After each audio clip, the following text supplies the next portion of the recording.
don't you start?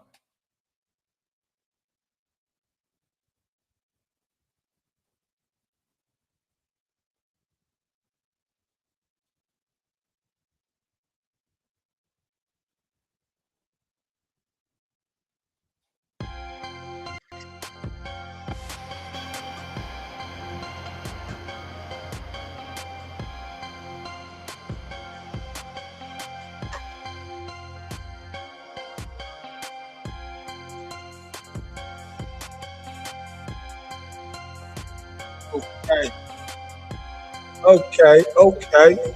This is brother, I'm back. Y'all already know how I get down. It's your brother Isaiah again with another. For all the conscious brothers and sisters in the conscious community, keeping the struggle because we know that it's through this struggle that we grow. Also, I like to say that it is a slow process of progress. The race has never been to those that move will always been to those that remain beautiful. So make sure you stay in it for the long haul. Y'all already know none of my material constantly advice, not some type of big counsel or an attorney. I'm just your brother. I just share with you education and information about my walk, my travel, my journey throughout life. And I like to extend these honors to you. Because when you're honoring man and woman, you're honoring yourself. Let's give adoration to the Most High. I like to call it the collective intelligence. And I like to extend that same love, courtesy, and acknowledgement of all prophets and messages produced from that collective intelligence. And I like to say peace to you, beloved brothers and sisters. Man, rise. To the gods. What's going on, beloveds? Myself, I'm blessed, taking everything step stages in degrees. So today, what I want to do, we're gonna go over some stuff. We're gonna go into I'm going to the codes, right? I'm going to the civil rules of procedure. Okay. Let's see.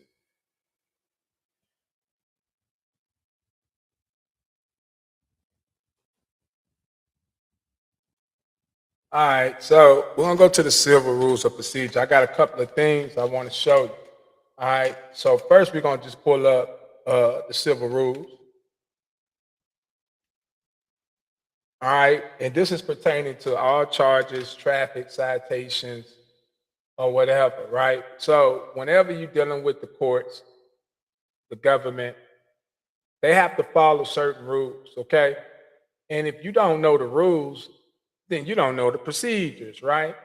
A lot of this stuff is really not hard, y'all, but it do require for each and every man and woman to take out time to learn these codes, statutes, and rules. I know when I first started, it just seemed like it was just so much information. And I was like, oh my God, man, all this information. How am I gonna learn all this stuff, man?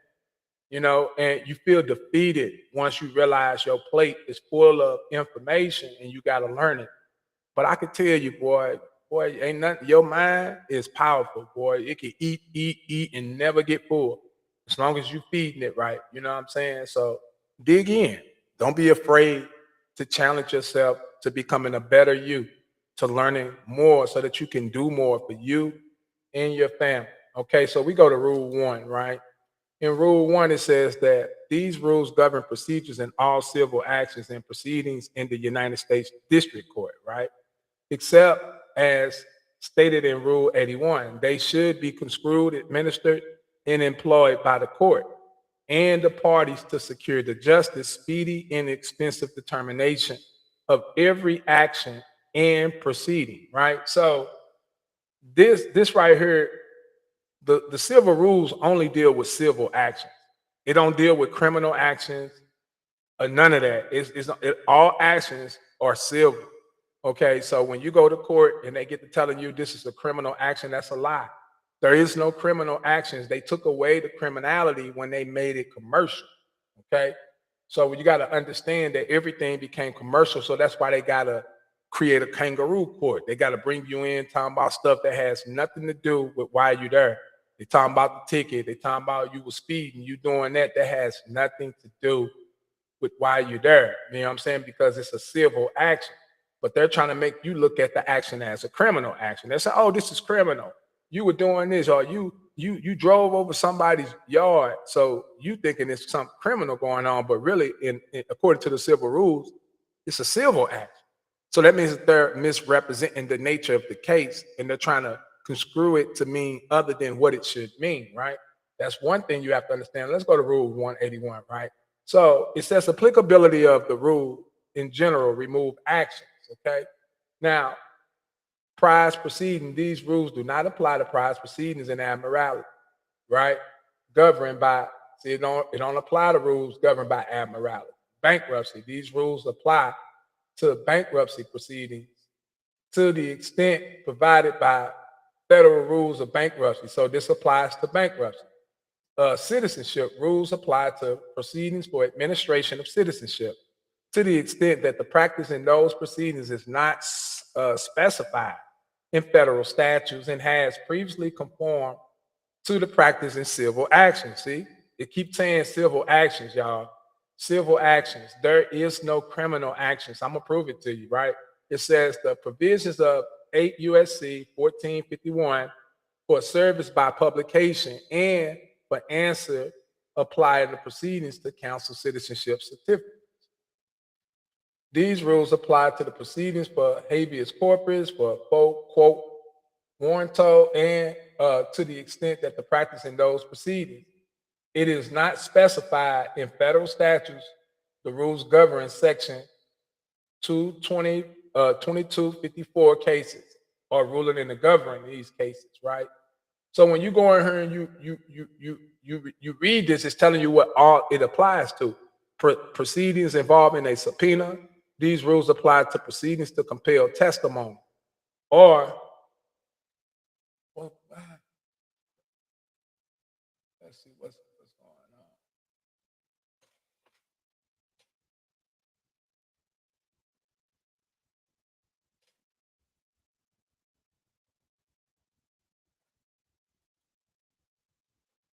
on. And to collect or to attempt to collect extension of credit, to punish any person for not.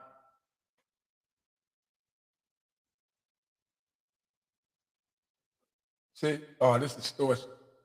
I didn't got on the wrong page. All right. See, the subpoena rule applies, other proceedings. So when you go in here, it pretty much just tells you what all applies, right? And then it tells you about like how the court's got to operate. It says for the pleadings after removal, replacing, and unnecessary, unless court order, a defendant who did not answer before removal must answer or present other defenses or objections under these rules within the longest of these periods. And then it tell you, so so say for instance, you get charged by the court. All right. Usually you gotta give some kind of answer. A complaint does not require for you to show up in court. Anybody forcing you to come to court for a traffic citation, for a charge, is committing a deceptive act and practice against you, because that's not a requirement according to civil procedures, right? Now it says after here, you got 21 days to either, you're really supposed to give an answer. Okay, when somebody makes a complaint, usually you answer that person's complaint with actual facts. You see what I'm saying? In reference to whether you accept or deny his complaint. And usually you'll come with a counter offer if you feel that you have certain rights in that same complaint. Usually it's 21 days after receiving through the service or otherwise a copy of an initial pleading stating the claim for relief. So you got to have 21 days, and 21 days after being served with a summons for an initial pleading on file at the time of service. See, so if you've been charged by the court, they supposed to have a summons on file. You should not be in any courtroom unless you got summons there. If you didn't get summons to the court, if you got a notice in the mail and they told you to come in like that, that is improper service. The court, once it receives a claim, has to serve summons on the defendant. All right. They can't say the cop served you and all that. That's not proper. All right. 7 days after the notice of removal is filed, demand for a jury trial. It talks about all of that, right? So when it's talking about removal, it's talking about removing you from being a plaintiff and making you a defendant. So that's why it's talking about before removal. So when you read this and it says a defendant who did not answer before removal. So as a defendant, you are a sole proprietor. So as the sole proprietor, the proprietor didn't answer for the charging instrument before he got removed from his office and became the defendant in the case. So whenever you see removal, they're removing you out of office. Okay. I just want you to understand that. Now let's go back because this information I'm giving you is priceless. And if you don't understand how priceless this information is, something is definitely wrong with you. Share the live, tap the screen. It's your first time. Make sure you hit that subscribe button so you don't miss out on this material, right? Rule 2, it's only one form of action. And it says it right here. There's only one form of action, the civil action. So where's the criminal action at? According to the federal rule, the state made up a damn action because they keep saying criminal action. So where did the state get the criminal act from if the parliament that's laying over the United States is the District of Columbia that has districts all over the United States? And they say that it's one rule and all agencies are operating under federal rule. How the hell did they get a criminal action, y'all? Can you explain that? Huh? See, now you get to go down in this rule, right? And you get to reading. This rule modifies USC Title 28, right? When not suitable, right? The power of the Supreme Court to make rules of practice and equity are unaffected insofar as they relate to rulemaking powers and admiralty. See? These sections together, Supreme Court authorized to make and continues insofar as they are not inconsistent with. See, the laws of admiralty, it's a special law to see. What this law of admiralty does, it allows them to take things that are not criminal and make them appear as criminal actions. See, the law to see, they can construe and make the law mean and interpret it in a way to where it would mean that it's criminal. So if they make a legislation saying that driving is criminal and they enact this law and people come in and act under that code, then they can automatically through admiralty say that was a criminal action because admiralty allows them to change the nature of charge, right? But what I want to show you is that there's only one rule. It's only one.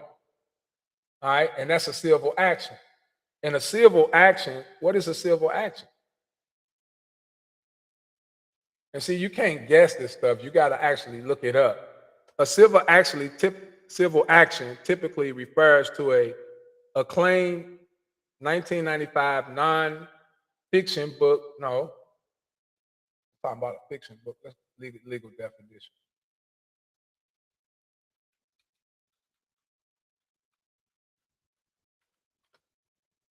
All right. So a civil action, as you can see, is non-criminal. See? So how are you going to court on a civil action as criminal, like driving or carrying a gun? That is not that or assault. They saying that it's criminal, but it's not criminal because the reason why it's not criminal is because of civil rule number 2. Civil rule number 2 says that all actions are civil in nature. So even though you're saying that it's criminal, it's a civil action, and we're in a civil setting. All right. Matter of fact, we fought for civil rights. So everything went civil, right? So a civil action is a non-criminal legal dispute between the private party. So if the police station sue me, if McDonald's sue me, or I sue somebody else, or somebody else sue me directly, that's a civil action. That is not criminal. So when they say it's criminal because the police say you were speeding, that's not criminal. That's private party making a claim saying you breach one of their regulations. All right. But being that they're also the state, it falls within the state altogether. That's why you always ultimately end up dealing with the state because it's a state agency. They all working together, right? Or a government entity, right? it begins with the plaintiff files a formal complaint. Now, who files the complaint, y'all? They said the police officer filed the complaint. Who filed the complaint? So how in the hell do you come to court after the complaint has been filed with the court and you come in and they saying, well, you've been charged? Charged with what? When did I get charged? I never knew of no charges. I know the police officer wrote a police report or a citation violation, but when did that citation, when did that report by the officer become the complaint filed with the court? When did it get filed with the court? Because I never got the summons at the time when the complaint was filed. Like, I know about the citation, but that's not the actual complaint showing who's the one that's actually suing me. So if the cop is not the one suing me, then the district attorney is the one filing the complaint. He got to serve me a copy of what I'm getting sued for. Okay, that's proper procedures. Okay, understand that they violating procedures when they do the stuff that they do, right? So now we know it begins with the plaintiff files the complaint to resolve the grievance, seeking court order remedies such as financial compensation or injunctions rather than criminal punishment. So why the hell do they try to give us criminal punishment? Huh? Why? Because we don't read? So y'all gonna just do us any kind of way, all because we didn't read this kind of stuff right here? It says the parties filing the lawsuit is the plaintiff. So when you go to court, the one who files the lawsuit acts as the plaintiff. So when we going in and we saying who's the injured party, it's the prosecutor. He's the injured party. He's bringing a fraudulent claim before the court, knowing damn well he's not the injured party. He know damn well that he's not a party of interest. And he know damn well that he's only in a representative capacity. He only got the rights to speak to his client. Where the hell is your client at? And why are you the only one in the courtroom speaking as the plaintiff? And you don't have that clearance. You was not there when the ticket was written. You was not there when any of the information took place. Where is your claim? And if your claim is not by an injured party, if it's a statement from a witness and you're trying to use it as a claim, that's ineffective and void. You see what I'm saying? We're gonna stop them from playing with us. Like, they're gonna stop playing with us, man. Like, on some real stuff. They're gonna stop playing with us on everything I love. All right, so now let me show you something else. So that's rule 2, right?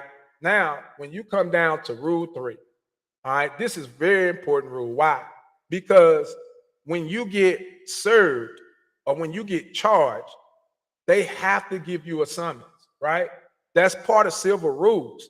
All right. Now look, a civil action is commenced by filing a complaint with the court.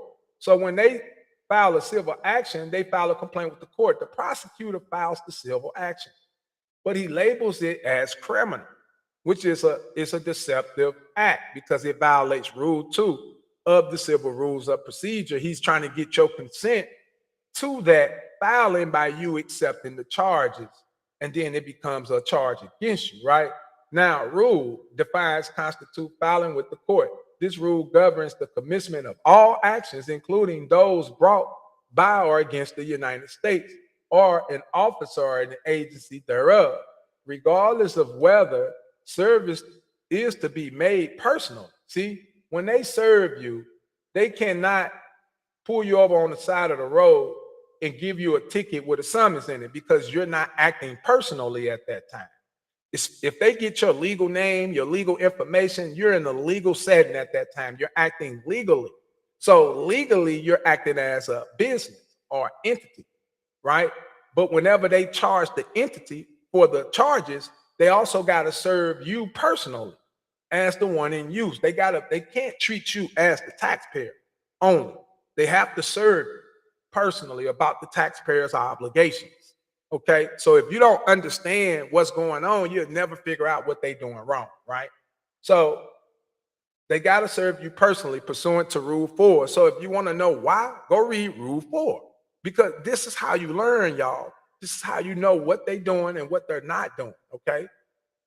Now, this rule, and these rules, like when you go in here and you read these rules are very precise. So now we know in order for civil action to take place in court, it can't take place when the cop writes the ticket. because I'm not the court. So if he write a ticket and give it to me, that can't commence the action. That's impossible. Why? Because we just read it right here.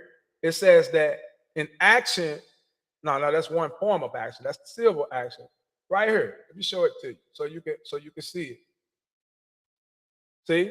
A civil action is commenced by filing a complaint with the court. So when you got pulled over on the side of the road and the cop wrote the ticket or the charging instrument, was that the complaint at the time filed with the court? No, it wasn't. At that time, when he wrote that, that was considered as the charging instrument, meaning the information that was going to be used in order to commence the charge with the court was written in the instrument that the cop wrote up. But that is not the actual charge. The charge comes into play when the petition is filed. That's the complaint or the information for the charge. Okay? So understand what I'm showing you, all right? So then when you go down here, right, you go to summons. All right, it says a summons must name the court and the parties, be directed to the defendant. Did you get a summons for your ticket? Or did they treat you like the complaint started on the side of the road? It didn't start when they filed it with the court. Somebody talk to me. Talk to Brother Isaiah, because we need to figure out why they playing with us like this, right? Like we weren't going to figure it out, right? So a summons must name the court and the parties and be directed to the defendant. State the name and the address of the plaintiff's attorney or unrepresented of the plaintiff, right? State the time within such defendant must appear and defend. Notify the defendant that a failure to appear and defend will result in a default judgment. So look, so if you get a ticket, a cop write a charge, and then the district attorney files the charge with the court and sue you for that same ticket. And according to law, you're supposed to give an answer or some type of response within 21 days. You don't know nothing about that. The district attorney just filed a lawsuit with the court and sued you for the same ticket. Now, 21 days later, you come to court for your hearing. The reason why the judge don't hear you is because you in default. The reason why you can't be heard is because the prosecutor didn't give you an opportunity to be heard. He never gave you a summons so that you will have an opportunity to be heard. When you came to court, you were already in a defaulted state from not answering his complaint, thinking that the ticket was the charge. So that automatically put you in a default. You come right in already charged already. That's why they say, well, how do you plead? Because you don't have no way to, you're already guilty. You're already defaulted. It's been over 21 days since the prosecutor filed the charge with the court and you have not answered. Okay, check it out. It must be signed by the clerk and it must bear the court seal, right? The court may permit a summons to be amended, right? On or after filing the complaint, what? Right there. Got him. Got him. It says, on or after filing the complaint, the plaintiff must present a summons to the clerk for the signature in the seal. If the summons is properly completed, the clerk must sign and seal and issue it to the plaintiff for service on who? Wait a minute. Oh, look, now. Yeah, oh, my goodness. What the hell? Oh, Mr. Plaintiff, Mr. Plaintiff, Mr. Prosecutor, Mr. Prosecutor. Oh my God, Mr. Prosecutor. What are you doing, man? What is the court doing? You guys are not following the rules, okay? It says a summons or a copy of a summons that is addressed to multiple defendants must be issued to each defendant to be served, all right? A summons must be served with a copy of the complaint. Hold up. So they tried to trick us by the cop giving you a complaint in his ticket. But that's not the complaint. That's the charging instrument that turns into the complaint. Okay? So you gave me a charging instrument full of charging instrument information with a summons in it that wasn't issued under oath or affirmation. And then went and certified that with the prosecutor, and then the prosecutor is the one that sued me. But they want me to believe you the one that's charging me because they calling your instrument the charging instrument, even though the prosecutor is the one that actually charges the instrument against me. That's a violation of rules, y'all, because the prosecutor can't take a charge from a cop, sue me with that information, and not serve me at the time of filing his lawsuit with the court for the state. You can't do that, man. That's a violation, prosecutor. We all over your ass now, boy. You ain't getting away with all the stuff you've been doing to our people, man. Y'all wrong as a mud, boy. The plaintiff is responsible for having the summons and the complaint served within the time allowed by Rule 4, and it must furnish the necessary copies to the person who makes the service. All right, so now you go read, and it tells you who may serve. Whom any person who is at least 18 years of age and not a party may serve service, summons, and complaint. So how's the cop serving summons and he's a witness? How do y'all see the violations? Do you see the violations? They are violating your rights. You cannot serve and be a party in the case. You can't do that. How in the hell you bringing the same cop in that you trying to say served the summons on me to come into the court when it was all bogus, and he's a witness in the case too, and he served me in charge? Like, that's a conflict of interest. It goes to show you we got to study, y'all. We got to wake the hell up. They doing it right in our face, just basically violating our rights right in our face without us even knowing how we being violated. And it's right in your face. You know what I'm saying? You can't be a party and serve the summons and the complaint. Huh? See these rules? This is what you're gonna beat them up with. Okay? That's why you never should even let them hear the case. Why? Because they ain't got one. They never had one. When they failed to serve the summons on you, they lost that right. All right, in general, this is in general. Don't let the prosecutor and them say, oh, we don't have to do that. Yes, you do. You cannot say that the cop served me. First of all, matter of fact, let's go back real quick. Let me show you. You can't say that the cop served me. Why? Because right here, by whom? It says, by a marshal or someone specially appointed at the plaintiff's request, a court may order that the service be made by a United States Marshal or a deputy marshal, or by a person specially appointed by the court. The court must so order if the plaintiff is authorized to proceed in formal papyrus under 28/1915 or as a seaman, right? So when we go here, that's why I like to read, y'all. That way we can understand, because this right here is saying that the prosecutor is supposed to have the right to proceed. Subject to this subsection B, the court of the United States may authorize the commencement, persecution, or defense of any suit, action, and proceeding, civil or criminal, or appeal therein without prepayment of fees or security thereof, therefore, by a person who submits an affidavit that includes a statement of all the assets such prisoner possesses, that the person is unable to pay such fees or give security therefore, right? Such affidavit shall state the nature of the action, defense, or appeal, and affiance belief that the person is entitled to redress, right? So this is what the prosecutor puts in, right? Saying that you're entitled to relief, you're entitled to all these different things, right? But you don't know how to make the payment. You don't know how to acknowledge your estate's responsibility and provide a security of the estate, which is the birth certificate, to the clerk on behalf of the entity. All right.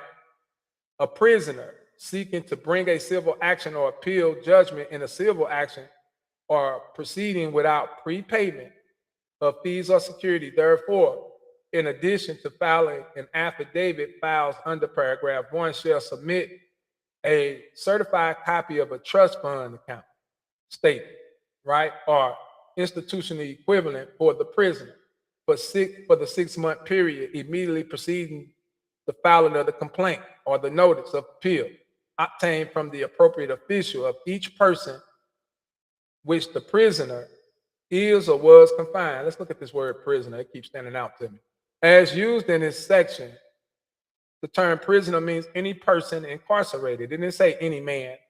See, because the man is not incarcerated, it's his person that's incarcerated, but because he's bound by his person, he's incarcerated because he don't understand his person. He don't understand his priesthood, right?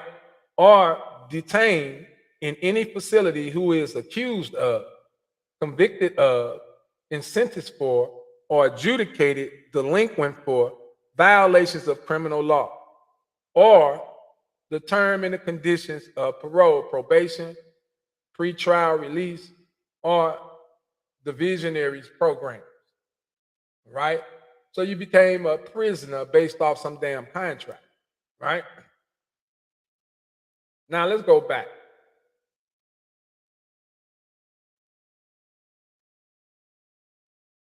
What was that? Okay, that ain't it.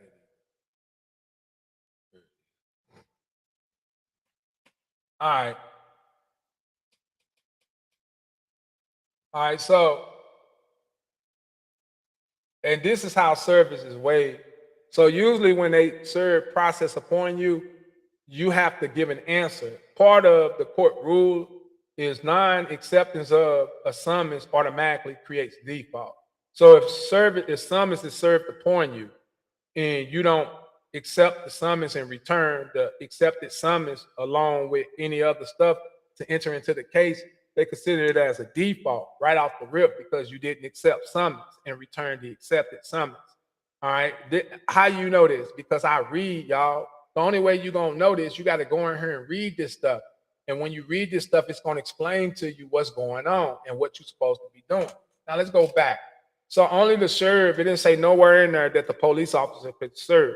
It did say something about they can choose a special person, but the cop can't be that person because the cop issued his order before the charge was filed with the court. So that can't be the summons for the charges because the charges didn't happen until after the cop wrote the ticket. So where's your summons for that charge that happened after the fact? And that's the thing that you got to be focused on is that right there. Let me see something real quick. All right, so rule 4, right?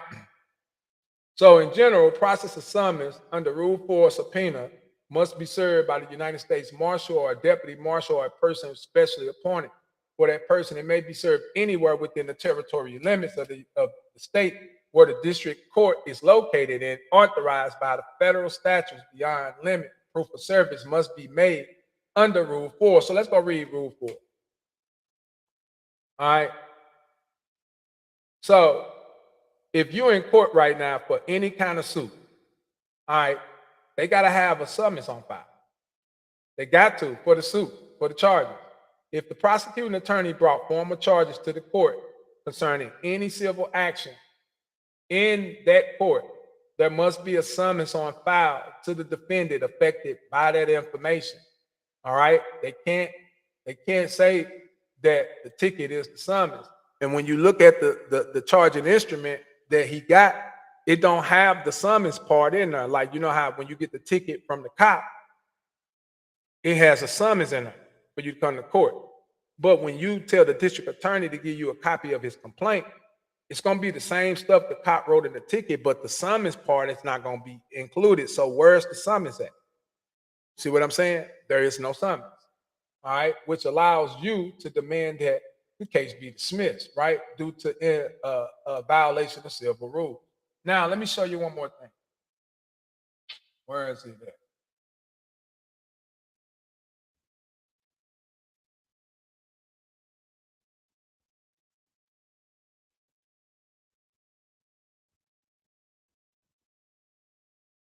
All right, so they got everything in here from the pleadings, computing the time, disclosures, rules for pleading.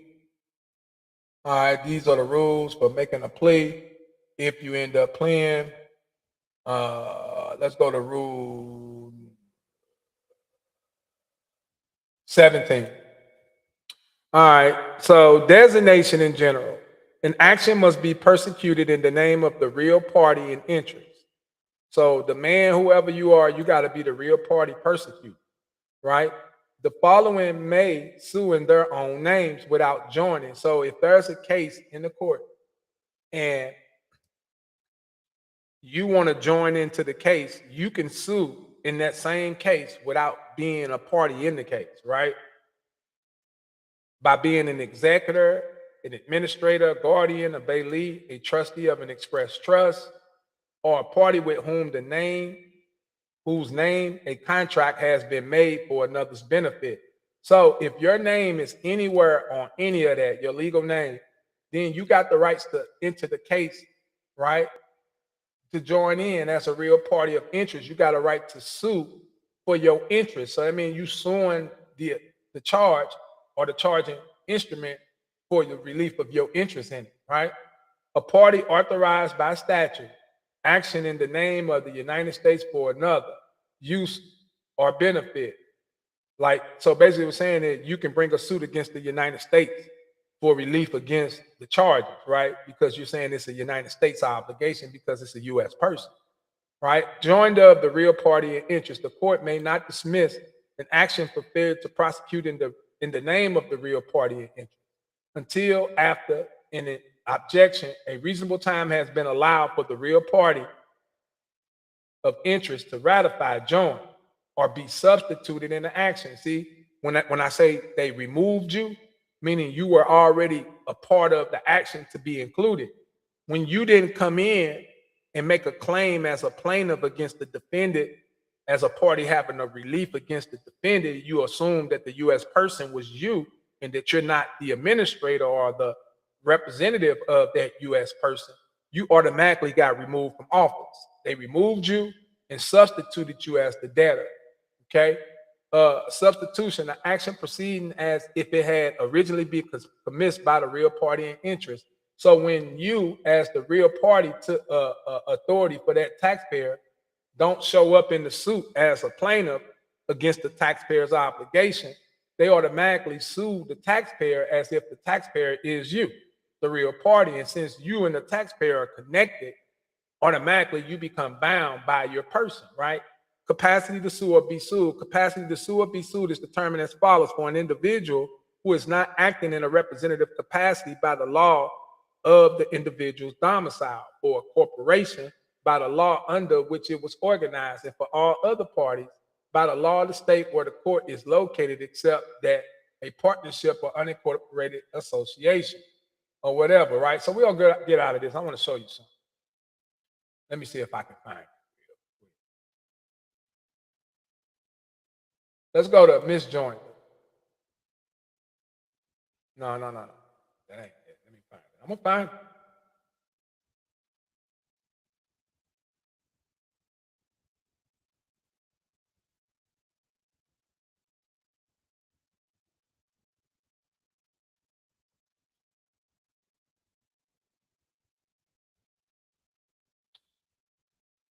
All right, substitution. If the claim is not extinguished. If a party dies, the claim is not extinguished, the court may order a substitution of the proper party. No, that ain't it. I'm trying to find it. Let me do a little navigation real quick to find what I'm looking for.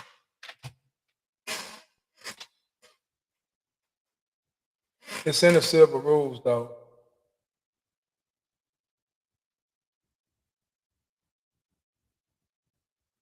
I didn't think it was.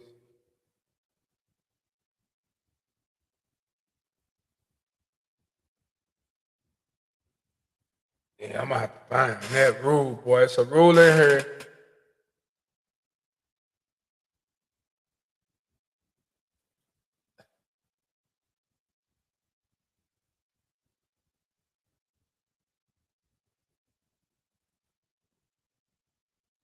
Hold up. Give me a second, y'all. Give me a second. I'm gonna find this rule. Find this rule. I gotta show y'all this rule.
All right, because I got this stuff in my notes. So let me find what I'm trying to find. I got to go to my notes real quick.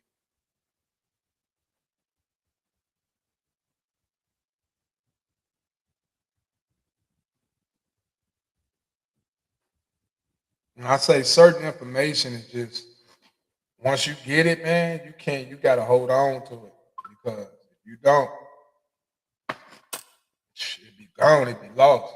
Let's see.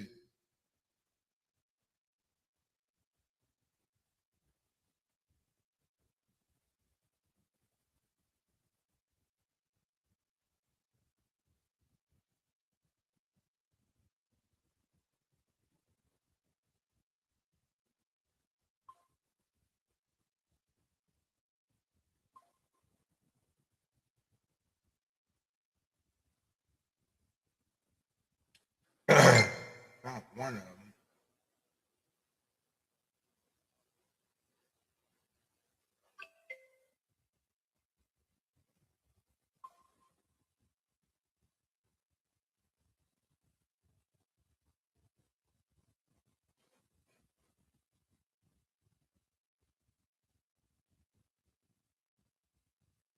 When you have so much information, you just have to.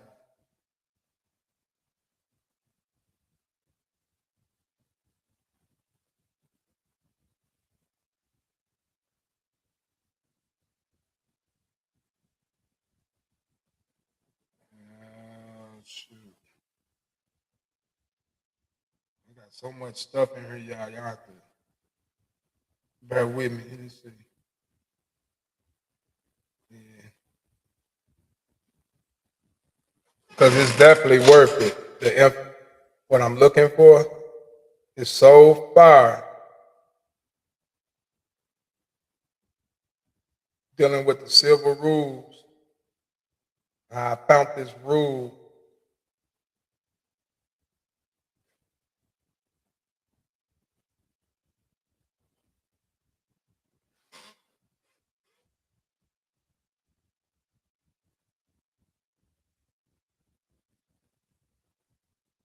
General rule.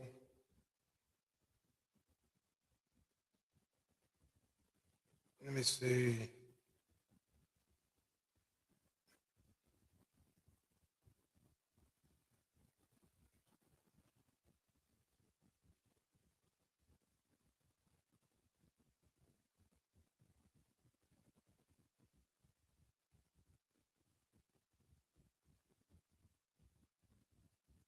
All right, so I'm gonna read this rule real quick.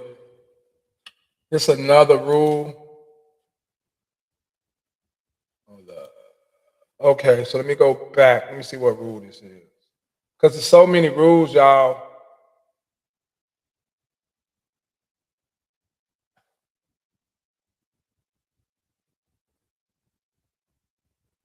All right. All right, condemning real or personal property. Applicability of the rule. These rules govern proceedings to condemn and real personal property by eminent domain, except as this rule provides otherwise. Joinder of property. The plaintiff may join separate pieces of property in a single action, no matter whether they are owned by the same person or sought for the same use. Caption. The complaint must contain a caption as provided by Rule 10. The plaintiff must, however, name as defendants both the property designated generally by kind, quantity, and location, at least one owner of some part of or interest in the property. So when he writes his complaint, he got to identify somebody who has an interest, the real party. The complaint must contain a short, plain statement of the following, right? The authority for taking, the use of which the property is to be taken, a description sufficient to identify the property, the interest to be acquired for each piece of property, blah, blah, blah. All right, so when the action commenced, the plaintiff needs join as a defendant only those persons who have a claim, only who have or claim an interest in the property and whose names are then known. So when you make a claim, that's how you become a known party. It's by making a claim. Before any hearing on compensation, the plaintiff must add as defendants all those persons who have or claim an interest in whose name become known, have become known, or can be found by reasonably diligent search of records, considering both the property, character, and value, and the interest to be acquired. All others may be made defendants. Huh? Huh? Huh? All others may be made defendants under designation as what? Unknown owner. So you're not claiming ownership over your person. You're not claiming ownership over the property that the government assigned for your usage. You're using that identification. You're using that U.S. person. And you, as the man utilizing it, are the actual owner over its obligations. Without a claim of interest and ownership, that you're unknown and unrecognized. You're just a defendant without a claim.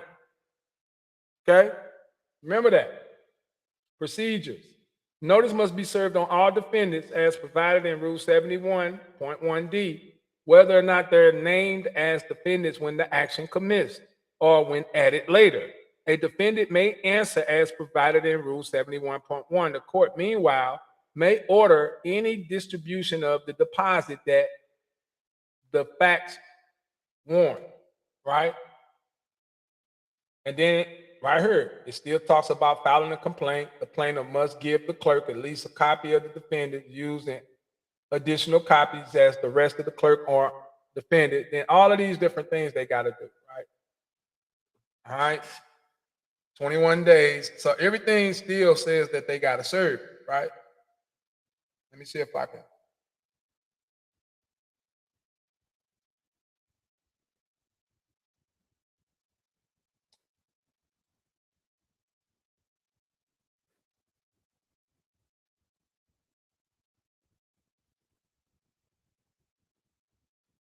Or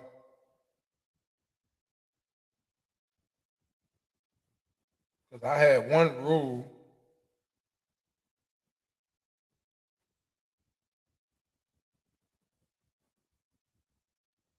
I'm trying to find this other room. This other rule.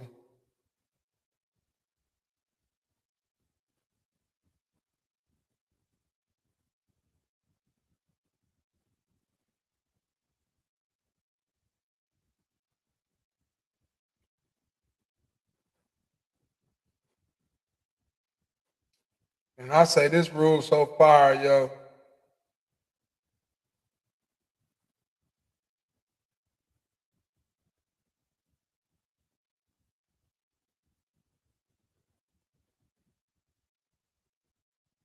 Man.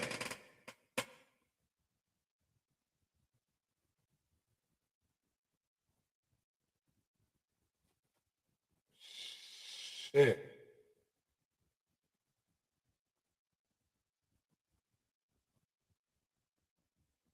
It's in the civil rules, though. It's most definitely in the civil rules, y'all. Let me go back, see if I can try to find it real quick. It's definitely in these civil rules.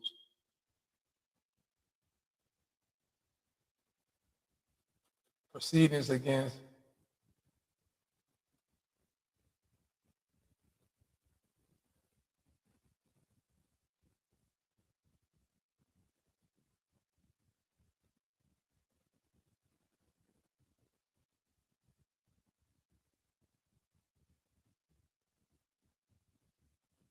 A security provider's liability may be enforced on motion without independent.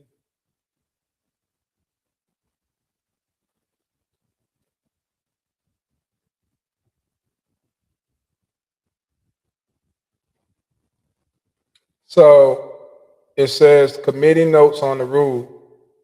All right. So Rule 62 allows a party to obtain a state of a judgment by providing a bond or other security. Enforcement procedures to securities might exclude use of that procedure against a security provider that is not a surety. All security providers, including sureties, are bought into Rule 65.1 by these amendments, right? Bond. So basically, your birth certificate can act as a secured bond or security to bond the case on behalf of uh, the defendant. Uh, this is the default judgment rule. All right, so you want to go in here, you want to read all these different rules.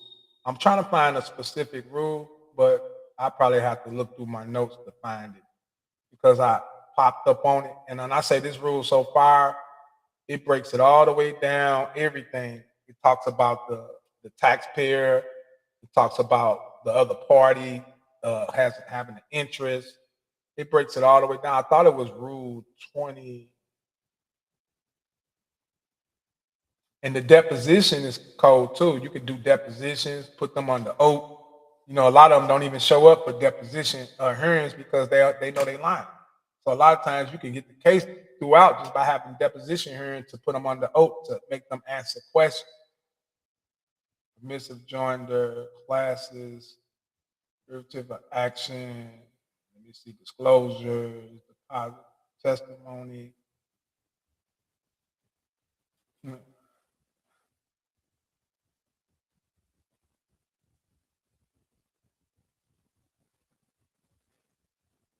Okay, so that's talking about the deposition. You want to read that because if you can actually do that deposition. This is a request for admission. This right here is how you give an answer to the prosecutor. A person may serve on another party a written request to admit for the purposes of a pending action only the truth of any matter within the scope relating to the facts, the application of law to the facts, opinion about either. And so you can go in here and then tell you exactly how to make a request to admit or deny certain records that you're providing to the prosecution. What I've also learned too is that when you want to get your information on the record, you actually got to go through the prosecutor because it's his charge. He's the one identifying who all the parties are and adding the parties to his case. So any rights you have to claim them through him. All right, because he's the one pretty much delegating the charges. Yeah, I'm looking, y'all, but I don't know if I'm gonna be able to find it. Commencement of a real.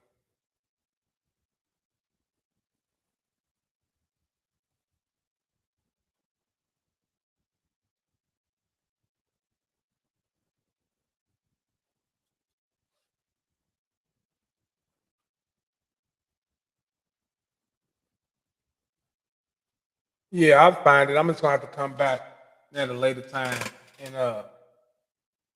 when I find it, I actually make a video that goes into it. But these rules is the rules that you want to read. You want to get deep into these rules because it's a lot of information in here. You know what I'm saying? That explains exactly how everything is supposed to work, exactly how everything is supposed to go. Uh, let's see this joint.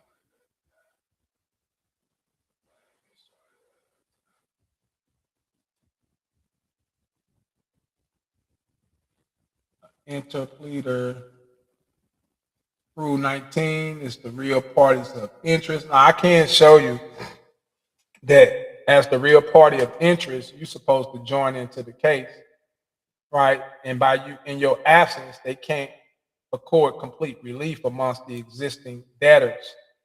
And that person's claims and interests relating to the subject of the action and is so situated that disposing of the action in the person's absence may, as a practical matter, impair and impede the person's ability to protect the interest or leave an existing party substantial risk of incurring double, multiple, or inconsistent obligations because of the interest.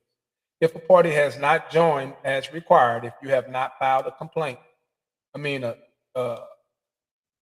a charge with the court to be added as a plaintiff against the defendant, the court must order that that person be made a party. So when you don't claim to be a party of interest, they make you a party.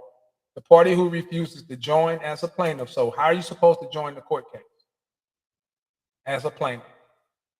May be made either a defendant, right, in all proper cases, an involuntary plaintiff. So even if you don't know you're a plaintiff, right, it's a violation of law for them to identify you as a taxpayer, right? Because they know for a fact that a taxpayer is a legal entity. So if a man is acting as a taxpayer, right, in any way, they give you an opportunity to fix whatever issues it. If you don't fix it, right, then they automatically make you a plaintiff by saying you're incompetent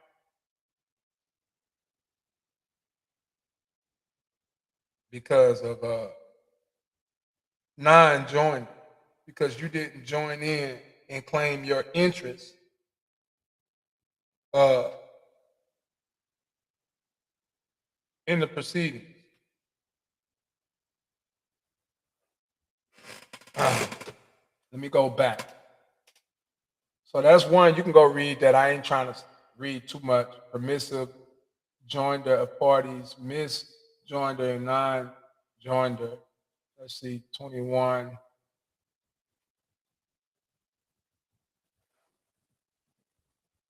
All right, misjoinder, class action. All right, this is the class action. Intervention.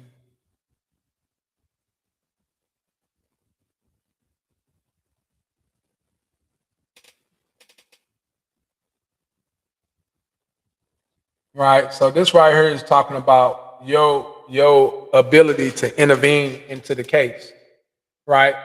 On a timely motion, the court must permit anyone to intervene who is given an unconditional right to intervene by federal statute, or two, claim an interest relating to the property or the transaction that is the subject of the action, and is so situated that disposing of the action may be, as practical matter, impair and impede the movement's ability to protect the interest unless the existing parties adequately represent the interest. On timely motion, the court may permit anyone to intervene who is given conditional right to intervene by federal statute or has a claim or a defense that shares with the main action a common question of law or fact by a government officer or agent. Only timely motions. The court may permit a federal statute governmental officer or agent to intervene if a party's claim or defense is based on a statute or an existing executive order administered by the officer or the agency, or any regulation, order, requirement, or agreement issued or made under the statute of executive order, delay or prejudice. In exercising its discretion, a court must consider whether the intervention will unduly delay or prejudice the adjudication of the original party's rights. Notice and pleading require a motion to intervene must be served on the parties as provided in Rule 5, right? And the motion must state the grounds for the intervention and be accompanied by a pleading that sets out the claim or the defense for which the intervention is sought. So you can do a motion to intervene, right? And you just got to make sure that it meets these requirements, right? And then you got to serve it properly upon them in accordance to the civil rules. So in order for you to make a motion to intervene, because you have an interest in the case and the subject matter, you have an interest against the U.S. person, and that's what you need to intervene on in claiming that interest that you have that's being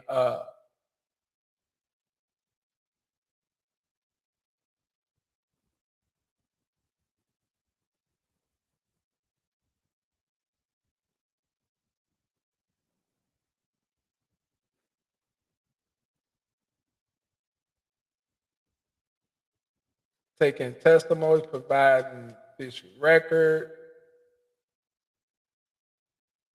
Man, I'm gonna find this rule, y'all. I just ain't gonna find it. I probably won't find it today. But I'm gonna keep looking for it until I find the rule that I was looking for. You know what I'm saying? It's in here. I just don't remember which one it was that I was looking at. It's one of them. I just don't remember what the name of it was. What's this 940? But I'm gonna come back. I'm gonna come back. Let me get on up out of this right here real quick. So, like I was saying, all right, you got to learn the civil rules because without knowing the civil rules, they get off on a lot of stuff that they're not supposed to get off on because we don't know the rules that they're supposed to be followed. So when we don't know the rules, then they able to pretty much, uh, pretty much just have their way. You know what I'm saying? Because we're not doing what's required in order for us to be properly recognized.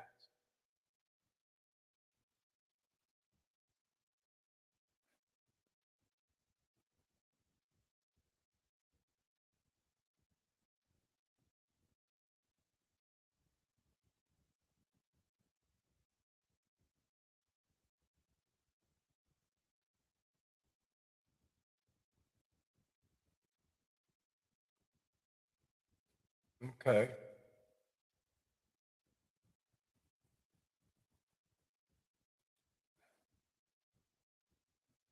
All this right here is what you want to go read. You want to get a full understanding of all of this. And they got a rule, they got rules in here that pretty much talk about everything, giving the security, all of that stuff. It talks about all of that. You just gotta go through these rules, yo. And then when you click it, like right here, they talk about seizing property. It breaks down everything that the state is allowed to do. Uh,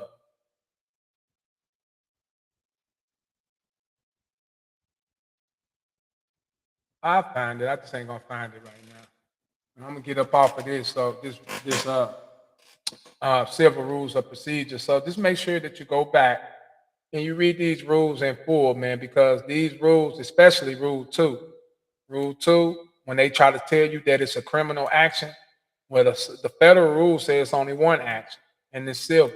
So all that criminal and all that stuff, all that stuff is to trick you, is to get you to acknowledging some stuff that really don't even exist, for real. You know what I'm saying? That they just trying to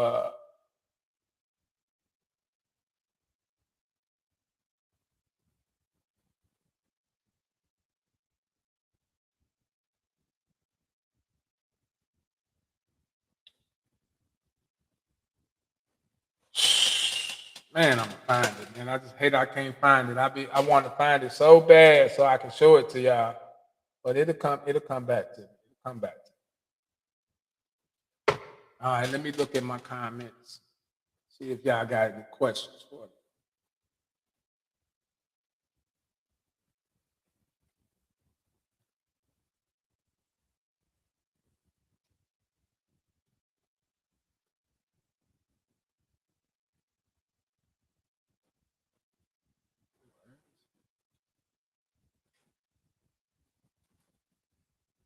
Okay. Grand Rising, peace, and love to everybody. Everybody, you say you're trying to catch up. Yeah, y'all gonna have to catch up, man, because man, I be moving. I got a lot of information, and you know, in my head, whatever, and I be moving fast, right? So you gotta stay up to date with a lot of stuff that I'm doing. All right, but today I ain't really want to go into a whole lot. I just wanted to talk about the the civil rules, the processes that they already got written in stone that we have to follow. So I just want to make sure that you understand that you need to know these rules in order for you to hold the prosecuting attorney uh, liable for any rules that he's violated, then you'll know exactly what violations that he has violated. So go in and y'all read these rules and learn as much as you can about the rules so that you can start enforcing the rules against any these agencies when they do stuff that's improper and they try to get you to accept uh, improper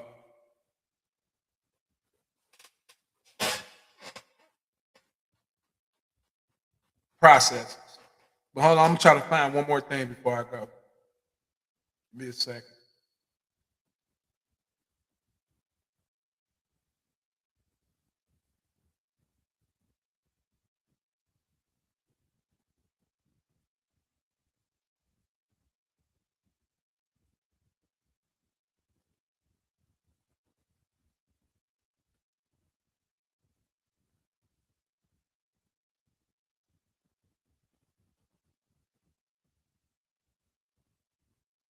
Mm,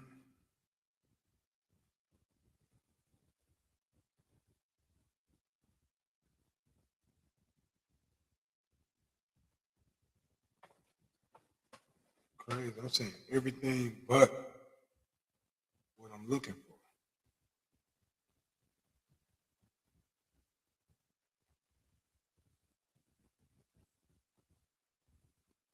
Well, they must don't want me to show y'all what I was trying to show y'all.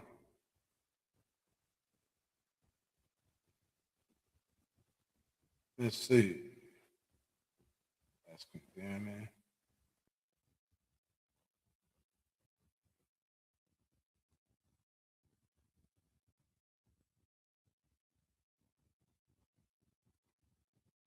Okay.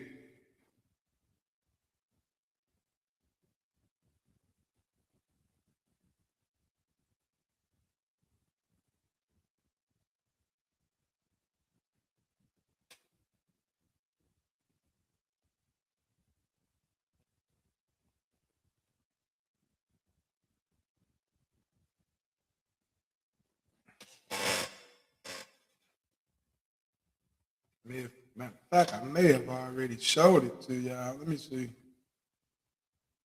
Not on. Yeah, I think I did. Yeah, I think I did. I showed it to y'all. Maybe I just didn't know I did. All right, so I'm gonna get up off of that, right? I'm gonna get up off of that because I was trying to make sure that I showed y'all the right information. But what I'm gonna do is now, since I went over that, I'm gonna take you here. I'm gonna take you to 18 USC. All right, subsection 894. This is collection of extensions of credit by extortionate means. So nobody is supposed to collect credit. Credit is not to be collected, it's to be computed and applied. If you get approved for credit and they don't compute the credit and apply the credit, they extort you to collect credit, then that's extortion.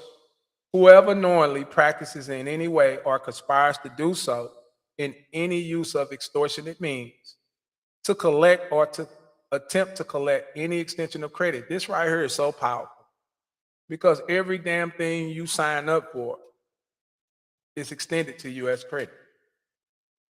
Or to punish any person for non-repayment thereof shall be fined under this title or in prison no more than 20 years or both. In any persecution under this section for the purposes of showing an implicit threat as a means of collection, evidence that may be introduced tending to show that one or more extensions of credit by a creditor were, to the knowledge of the person against whom the implicit threat was alleged to have been made, collected or attempted to be collected by extortionate means, or that non-repayment thereof was a punishment by extortionate means. In any persecution under this section, if evidence has been introduced tending to show the existence that at the time the extension of credit in question was made of the circumstances described in 892 B1 or circumstances described in 892b2 in direct evidence of actual belief of the debtor as to the creditor's collection practices is not available, then the purposes of showing the words or other means of communication shown to have been employed as a means of collection. So if you got bills, you got invoices showing that they try to collect credit, you can sue them for that. In fact, carrying on is express or implicit threats. A court may, in its discretion, allow evidence to be introduced tending to show the repetition of a defendant in any community of which that person against whom the alleged threat was made was a member at the time the collection attempted. Right? So they're not supposed to be collecting on credit, right?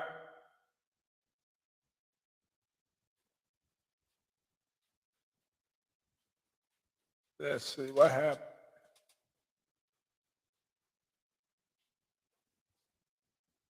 I must have already been. Yeah. Yeah, I think I was already ahead, but it starts right here. This is where it starts at. All right. And you need to go in here and read this and get an understanding, right, about extortionate means of credit when somebody's extorting you, right, and making you uh, feel that you're supposed to pay them for credit when credit is being extended to you, then you're supposed to use credit, not pay the amount that's being extended to you out of your pocket. You're supposed to use the extended amount, and that extended amount that's been approved is supposed to reduce the principal on the public side. So you receive a debt on the public side, but on the private side, you're receiving credit to the same amount of the debt. And both the debt and the credit are both issued to the lender at the same time. So if the lender collect that due balance rather than apply that due balance, that's an error in a dispute that you have a right to raise against the lender for non-payment, non-performance. Okay. With that said, I'm gonna leave y'all as I always do in love, truth, peace, freedom, justice, and equality for us all. Y'all have a blessed and wonderful day. Thank you for tuning in. I shall return as usual with more information.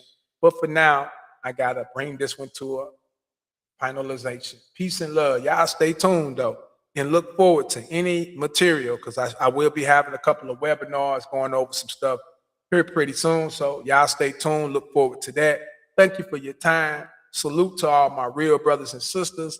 If this is your first time tapping in with Brother Isaiah, make sure you like, you subscribe to the channel, share this information out with other people so that they can be privileged to learning about these laws and civil rules and all the other things that we have that's in our favor. With that said, man, peace and love and blessings, man. And if you'd like to donate to our cause, that's buildingbetterminds.info. Go to our website. You can donate anything to the cause. If you like what we're doing here, if you like the fact of any of the material we put out and you'd like to give us some consideration in exchange for the consideration that we give on a day-to-day basis, please go to buildingbetterminds.info and make a donation if you would like. Any amount, it doesn't matter. Whatever you choose to give is truly at your own free will. We don't request a certain amount of donations or anything. Whatever you give, we appreciate. With that said, peace. Catch you in the next one.